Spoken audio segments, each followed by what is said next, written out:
What do you think makes you the real deal? My mental side of golf, that's what I think really keeps me in it all the time, because obviously a bunch of kids can play really good golf and go out there, but whenever it really gets to the mental side of golf, whenever they are, they're down to the last few holes and they're tired and they're frustrated and they're throwing their clubs down and stuff like that, I think that's what really separates me. Is I keep my mind, and I know it's just a game, so I never get frustrated. Obviously, I may get frustrated in my mind, but I never show my emotions to my playing partners and always keep it inside with me. Like, I've played with kids before and they're just slamming their clubs down, throwing a fit, saying bad things, and I just think of myself, like, I don't want to be that kid who people look at like, oh, I don't want to play with that kid. So I always want to be a person that people say, I want to play with Jackson again, because he was a great kid getting to play with him. So Is there more pressure now that you are a two-time champion? I feel a little bit, because obviously people are they know your name now, and they're gonna be looking at you and saying, oh, well, what's he shooting? What's he gonna do this weekend? But I just feel like I know that I can go out there and win, so I don't feel much pressure, because it's just a game. He's calm and cool as a cucumber. So, for us, we see the potential that he has, and we are going to do everything in our power to encourage that. But ultimately, the decision is, if it's his passion, it'll happen. We're all in on winning. we like winning. It's fun. It's more fun. So you say that your mental part of the game is very strong. When you see other kids throwing their clubs and talking bad, like you said, do you know at that moment, I got him? Oh, definitely.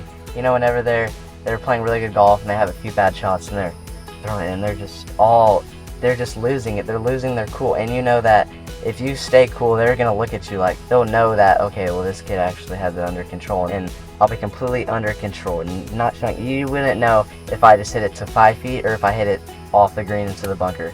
So when kids, they start losing their cool, they just bring that on to the next shot. So they'll hit a bad shot on the bunker, and they're all like, oh, hit in the bunker, and then they'll hit another bad shot out, and then that just keeps on going and going. But if you have that strong mental side, you'll hit a bad shot, get over it. You can't, everything's in the past. So why bring that bad shot to the next shot whenever you can clearly have the right mindset, get up and down? If I hit a ball into the woods, or I'll pull a drive, sometimes I'm even happy, because I'm like, well, okay, this is actually a good chance to hit a fun escape shot. Like this weekend, I had a shot, I hit it, pushed it straight left, and I was like, that's going to be a fun shot out of there. And then I threw it over the trees and hit it to like 10 feet, and then all the pros are clapping. I'm just like, I liked it. I don't mind whenever I hit bad shots, because then it gives you new opportunities to hit shots that you don't normally hit before. So you are calm, cool, and collected.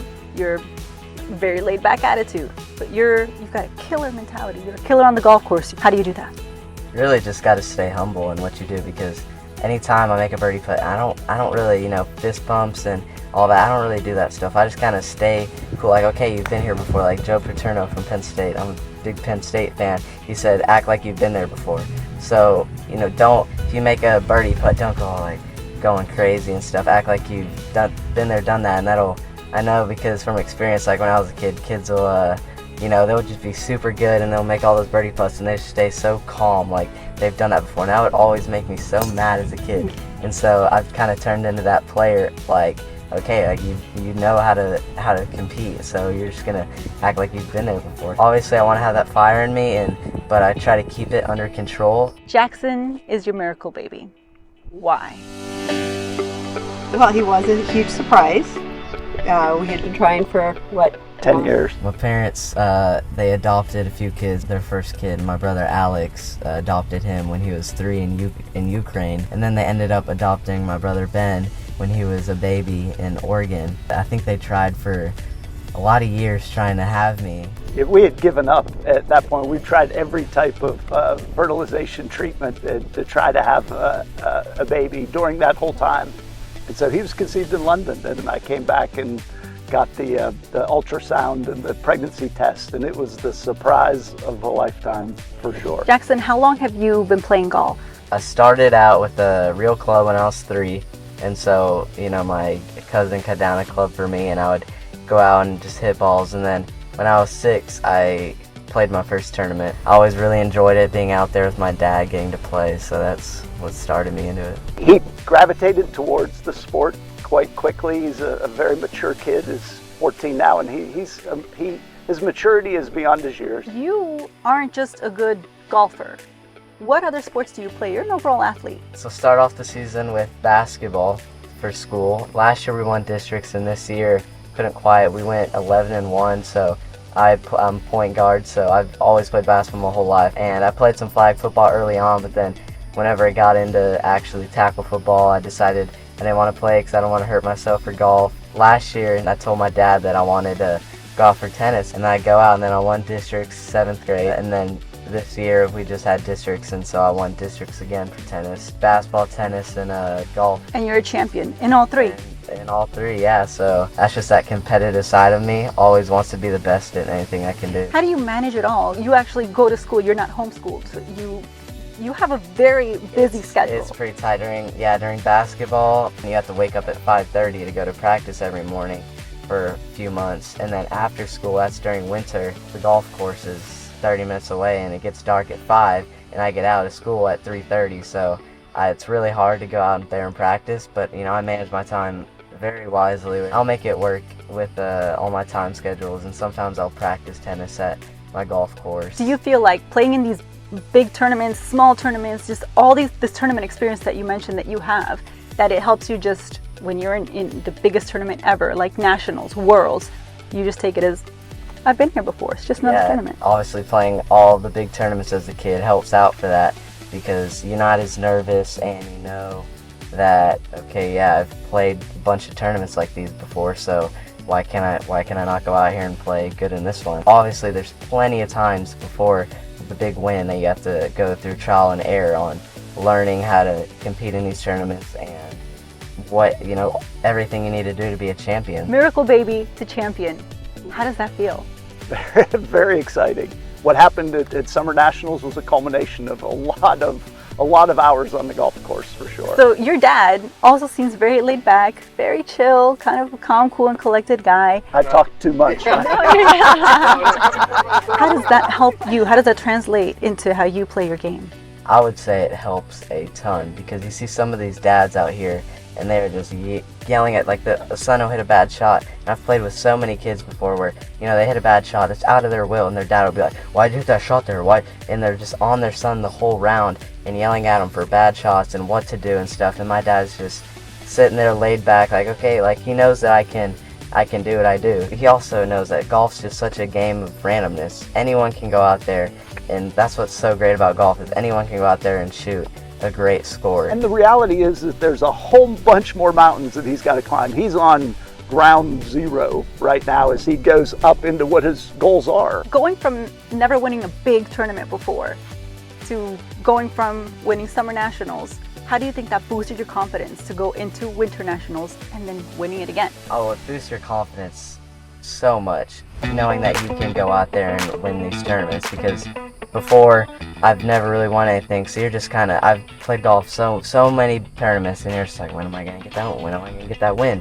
And then when it finally comes along, it just, that, okay, yeah, this is real now. I can come out here and play the best golf that I can. Once you finally get to have that feeling of that final putt and you make it, and it tells you that now on from all these big tournaments, I know deep down that, okay, yeah, I just get to play my game, play good golf, and I can win, which I didn't really have that before. I was like, okay, yeah, this tournament, my goal is top 10 or whatever, top 5, but now my goal is to win. So winning Summer Nationals for the Junior Tour powered by Under Armour boosted your confidence so much that now you can go into a tournament and win it. If I play the best golf of my life, I know I can go out there and win, but you never know. Golf is such a game of randomness that you can go out there and it's just not your day. So how did it feel, all this hard work, all these years of work, and he wins his very first big tournament, national championship, and I'm running up to the green with a microphone in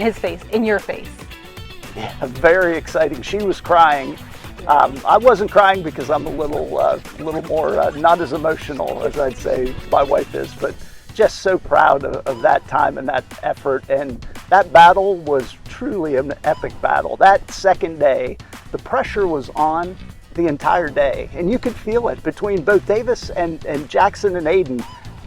You could just sense that in the air it was different. It was a different round than what he'd ever played before because you felt the pressure. We felt the pressure. Yeah. She was ready to throw up. Well, I literally was ready to throw up, but part of it is because every big tournament that he played up to then, it would always came down to this playoff round, and he's lost. He's come in second so many times in those big tournaments. So the whole time I'm just like, please don't go into extra. Please don't go into extra. How crazy, how weird was it for you to win your very first big tournament, and then here I am running up on the green, pulling you off, and with a microphone in my hand saying, how does that feel? I mean, honestly, coming up 18, obviously I wasn't trying to think about stuff like that, but in my head I was already trying to think about answers for an interview, which I know I was just kind of going in with that confidence, but through the whole round, I'm always thinking, okay, yeah, I come off 18 of the interview like all the pros. So, I mean, I kind of knew it was coming, so I had some answers in mind, but it was a surreal experience. All the ladies want to know, do you have a girlfriend? No, I do not right now, no. I hate to say focus on golf, because that seems like the most vague answer. Okay, yeah, I don't want a girlfriend, so I'm focused on golf, but I mean, I'd rather just, live my life with golf and then see where my relationships take me from there, so we'll see. So my 7-year-old son, he's a little golfer too, and he looks up to you. He wanted to meet Jackson Sledzik, 2-time national champion. What advice would you give to all the junior golfers out there, the 7-year-olds, all the kids just starting out in golf but really love it? I'd say just try to make golf as fun as possible. I was a kid once and his age, and I would just be out there putting, not playing many fun games. And so at a point when I was about 10 or 11, I was kind of getting worn out just a little bit, and golf was right during COVID, and golf just wasn't really on my priority, and I kind of just let it go I still played, but I wasn't enjoying it. Like, I didn't say, oh, I want to go out there and practice. Obviously, you want to take it serious, but at some points, you just need to have fun. As a parent, we always want to avoid that burnout. How did you get through that phase? I played other sports. I was playing basketball all the time, and I actually got into baseball, which I don't think my dad liked too much instead of golf, but I was just trying different things, and then once I got back into it, I realized, okay, if I want to be great at this sport, you obviously got to practice. So I just told myself, all right, get out of this and let's start grinding away and just trying to avoid that stage again, because obviously sometimes you're going to be like, well, I don't want to go practice today. Well, if you don't want to go practice today, then don't practice today. Go do something fun instead of, you don't have to golf every single day, because the worst thing to do is if you're on the range, which I've learned, and you're just tired, you're smacking balls, you're hitting them bad, you're frustrated, you want to keep fixing it. There's no point. You're just gonna form bad habits. So just get off the range and go do something fun that takes your mind off golf. So the tour that has made you a champion, the Junior Tour powered by Under Armour, what is so special about that? Everyone just does such a great job of what they do. Miss Ray hosting the tournaments, the great venues that we get to play. I've won my first one at PJ National. That was just a spectacular course, and all the facilities and everything. And also the one I was at Disney, the previous Summer Nationals, going to play golf, and then your family, if they don't really enjoy golf, like some of my brothers, they can go to Disney and enjoy the tournament. So just coming to get to Florida, playing these tournaments, and what y'all do with the YouTube channel is so great, because no other junior tour showing the kids like this. So it's a very great experience playing on this tour. What's the D1 school that you want to go to? I went to the UT golf camp, and I'm going back this summer. It's the facilities are amazing. Like, I love the practice range, and the chipping green is like massive. So every chip you can imagine. My favorite thing to do when I go practice is chip. Hitting the range, I'll sit there and I just get bored of hitting balls. So I will go out there and I will never get bored of chipping. But the dream school would be Stanford. Tiger Woods went there, Notre Dame went there. And I think it is such a beautiful place, Palo Alto, and the golfing there is beautiful, weather year-round. So somewhere in Texas like UT or A&M, I also went to the A&M golf camp, and that was a great experience. And it's close to home, so that's nice. But I think going over to California and playing at Stanford would just be an amazing opportunity. What do you want for his future, for his golf future? We want our dreams that we pass on. We don't want to put that on top of him. It is 100% up to him. And I think he knows it. How hard he has to work to get there is up to him. He's worked really hard on his mental game. And I see it when we get to a tournament, we feel like because of his strength of his mental game that he can beat half of the players there immediately before even teeing off on the first hole because he's strong mentally.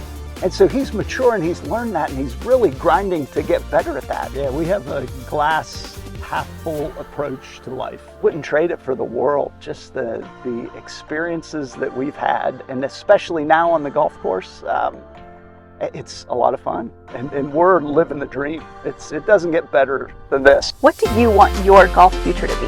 I want to play college golf, hopefully D1. So that's obviously the starting goal. You know, every kid has the dream of PGA Tour being a major champion, in which I'm going to say that too, because obviously that's the dream. To be on the PGA Tour and winning, you know, playing the Masters. I'll be out there ever since I was 6 years old. I'll be on the putting green and have like a 10-footer, and I'll be like, all right, this one's to win the Masters and stuff, and I put the pressure on yourself. So obviously the dream is to play D1 golf and then go and start your career on the PGA Tour and see what that experience is like, and playing all the major championships, going to play the most beautiful course in the world, Augusta National. So that's obviously the goal of my golf career. Tiger Woods didn't get there just sitting around, so obviously you got to start now and work your way up.